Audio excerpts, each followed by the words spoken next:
Hello, my name is Chris, and today I'm going to be showing you a ZBrush tutorial on how to make horns. If you have a character that has horns or any type of thing on their head, then this is a quick and simple tutorial for that. For this showcase, I'm going to be using a model I made based on the Hollow Knight from the hit indie game Hollow Knight. Clever.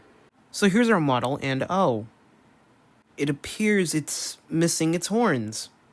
Let's fix that. To start things off, we're going to need a base for our horns. So go to Insert and pick any shape you want. We're going to be using the cylinder. Use the Move or Scale tool to move your new shape out of the way of your model. And then scale the new shape to how long or wide you want your new horn to be. Once you got the shape that you like, you can put it anywhere on the head. I'm going to put it right over here. Now, since this is a new shape, it's going to start off with a low amount of polygons. If you want more polygons or more detail to your horn, then you're going to click Ctrl D on your keyboard. It'll give your horn a nice and smooth texture. Clicking Ctrl D once or twice is fine. Too much and then you'll get a big poly count, and you do not want that. So we have our new horn base, but it's just a cylinder at this point. So we're going to go to our brushes and select the Move brush right here. Once the brush is selected, change the brush size. Make it big enough so it moves the whole horn. If it's too small, then it's going to move a little bit of it like that, like what I just did. This is also the part where I tell you to use a pen or stylus. I would not recommend using a mouse like what I am doing in this clip. Move and adjust the horn to however you please. And look at that! It looks a lot more better than just a plain cylinder. Now at this point, I'm done with this horn, but you can do whatever you want with the horn. Now if you're trying to make those sharp type of horns, I recommend you use a cutting tool. To select the cutting tool, hold Shift and Control while choosing a brush.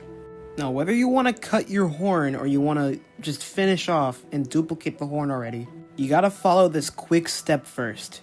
You're gonna scroll down on your sidebar and hit Geometry. Make sure that you have your horn selected. Now that you have this menu open, you're going to make sure that you have no subdivision levels. If you smoothed out your horn with Ctrl D like earlier, then you definitely need to do this. If you didn't, then you're fine. You either click Low Res, which sets the horn back to its lowest poly count, or you can click Delete Lower, which deletes all the lower resolution models of your horn. Either one is perfectly fine. Once you did that, you are now able to cut or mirror your horn. Repeat, you will not be able to mirror or cut your horn if you have lower subdivision levels of your horn. Now, unfortunately, since I'm using a mouse, I am not going to show you how to use the cut tool, but it's pretty simple. You cut. Although I will tell you that if you are going to make a horn with the cut tool, I recommend that you treat it like you're making a steak. Turn the horn and cut it so that you get a very sharp tip. Oh, and some useful advice, because this happened every time I tried using the cut tool. If you're cutting your object and you make a mistake, it's better to just undo it and try cutting the object again.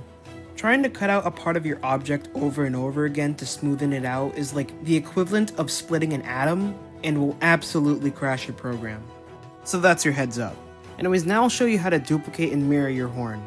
Once you've made sure you have no other subdivision levels, you're going to click Subtool. Make sure that your horn object is highlighted and click Duplicate. Now you have two identical horns, but they are both overlapping each other, and we do not want that, so you're going to select the clone horn. Scroll down on the right and click Deformation, and it is easy as clicking Mirror. You got two horns.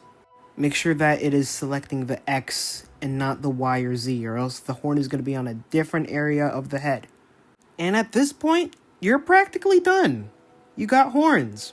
Now obviously these horns look a bit boring, but with enough editing, shaping, and cutting, you can edit your horns to the point where they look like this. Beautiful. Hopefully you found this tutorial a bit useful. Thank you for watching. Make sure to drink a lot of water. This has been Chris. I'm gonna go to bed now. It is 2 a.m.